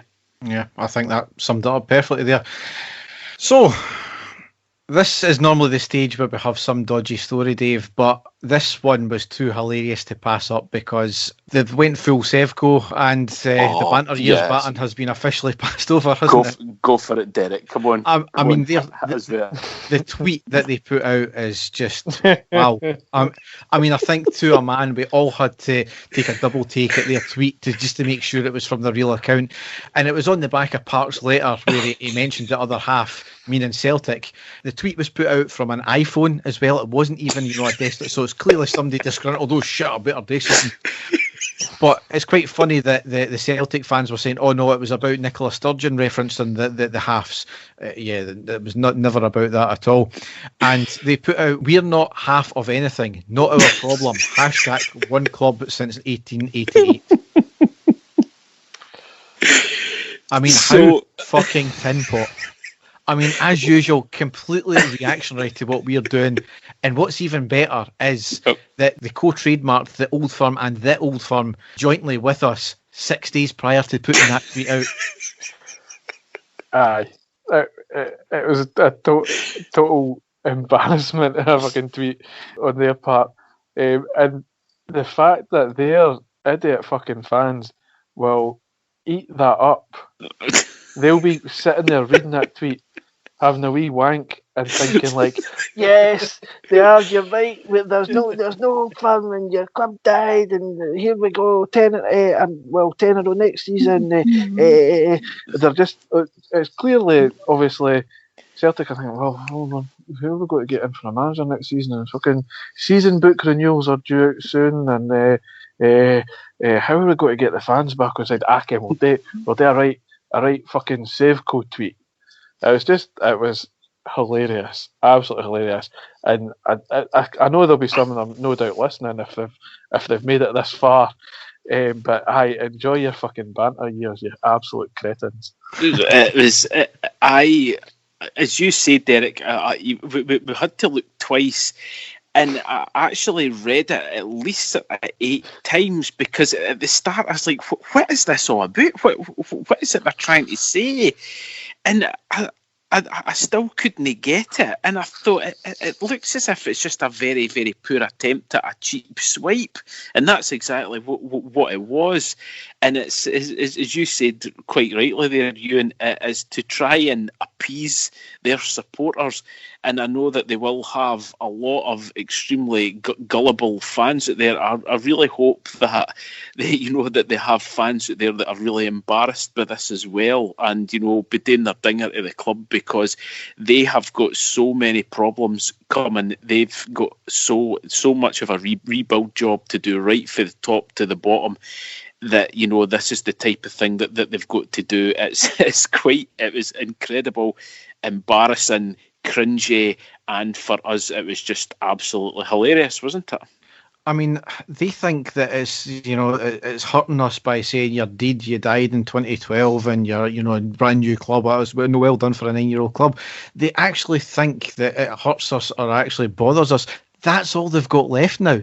Yep. And that's the best of it. Mm-hmm. See, if they had won their fabled 10 in a row, 9.75 in a row, then they could lord that over us, and you'd be like, right, that's fair enough, it was a sporting thing, blah, blah, blah. But all they've got left is utter lies and bullshit, and it's hilarious. What, not to be outdone, by the way, is their fans started a petition for the club to stop using Park's coaches. I mean, these geniuses are meant to be business experts, according to all the tax stuff that they knew about us. Do they not actually realise that their club have likely done due diligence and made sure Parks were, 1, the best company, and 2, the most cost effective? So if you want to make sure your club are spending more money with a shittier company, fucking go ahead. That's fucking amazing.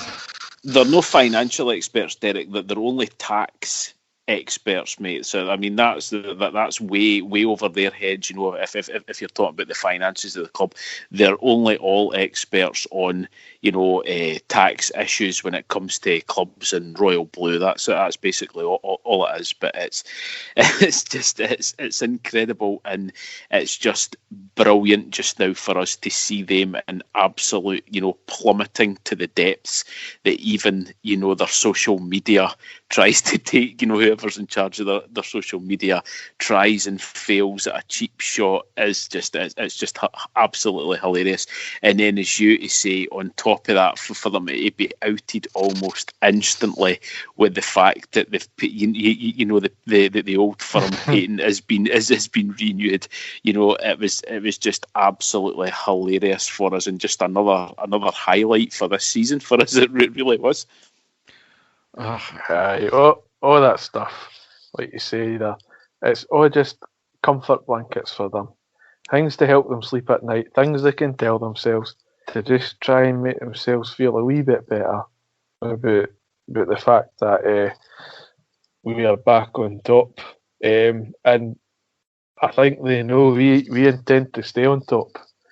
And they've got a long way to go if they want to give us a fight. Exactly.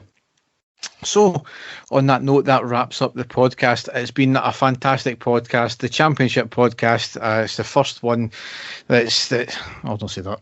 It's been immense, and there's just a lot of laughs, and I can't wait till next season, basically. And the fact, Derek, that we've got we said it on the reaction pod, we've got so much more football still to play, and quite, like I said already, tonight, the biggest game of the season for me, so it's not as if we're, that's all finished. We've still got so many big games to come, so, I'm so looking forward to it. I'm looking forward to the game tonight, and it's brilliant. Yeah, it's the biggest game of the week for us, the game of the night. But I know everything that's going on just now is brilliant.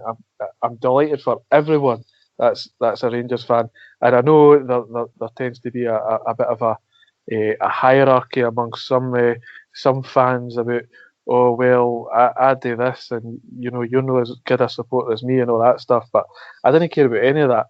Honestly, see if someone just decided the day we won the title, Ken, what? I'm going to be a Rangers fan today. Brilliant. You're a Rangers fan now. Like, you've picked us. You're one of us. Join in. Pile the misery on the other half, and just enjoy every minute of this.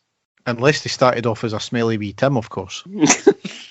Fuck them. But no, but seriously, it's like, I was there when we were, doing things, and I went to every game, and I'm there, and I, but it doesn't matter. It doesn't matter how much money you put in the club, how long you supported us, whatever. We're all fans of the same club. We're all loving this now, and I just want everyone to keep enjoying it. And what a fantastic time it's been. It's monumental, and that's what we should all remember. There is no other club in the world has went through what we've went through. There's no other set of fans in the world that's went through what we've went through. It's been rammed down our throats that we should be preparing for 20 years, their dominance, and, we'll never come close. For Steven Gerrard to come in the space of two years, deliver us the league title in a record-breaking time, that we've done it. If you'd have said to us that this time last year, by March you'll be undefeated and you'll be league champions, we would have thought that you were on bumming crack cocaine. It's been incredible, and we should really just enjoy every single second it is. It's just absolutely fantastic. Yep. So, as ever, you can go to our website, which is ireadypodcast.wordpress.com, and there you can find all the other stuff that we do. So, until the next time, it might be next week, it might be the week after, I'm not too sure. We've got, obviously, the Old Firm game coming up, so we'll see what that takes us. I'll be back with another reaction pod after this. This will be... The game will have already started probably by the time I get this one out, so there'll be a reaction pod out for the Slavia game and also the Celtic game when it comes. But just think, we're only 5 games away from a UEFA final. Exactly, mate. That's the positivity that we love on this show. That's what we're going for. Start off with a resounding victory tonight. And then, we can look forward to the next round. Really, for us to get through, Steven Gerrard said today it would be monumentous for us to get into the quarterfinals. And I really don't care, if we get there, I wouldn't care who we were playing. It's going to be tremendous. I'm so looking forward to it. Yes, absolutely. I've still got my fingers crossed that we get to spank one of the English teams in, whether it's the next round or the final of the Europa League. Because that is my pet hate, is fans of English clubs on Twitter going, but it's a Farmers League, and you'd be like mid-table championship at best if you played in England at that. No, I honestly want to gub, whether it's Spurs or Arsenal or Man United in one of the subsequent rounds. So bring it on, up the hubris, and we're the people, and I can't wait, and I'll come back on when we do the champions of the Europa League podcast as well. You're so... On that note, thanks for listening, and goodbye. Bye, folks. Good night. And the stadium erupts in red, white, and blue. You've never seen anything like it. Let's go.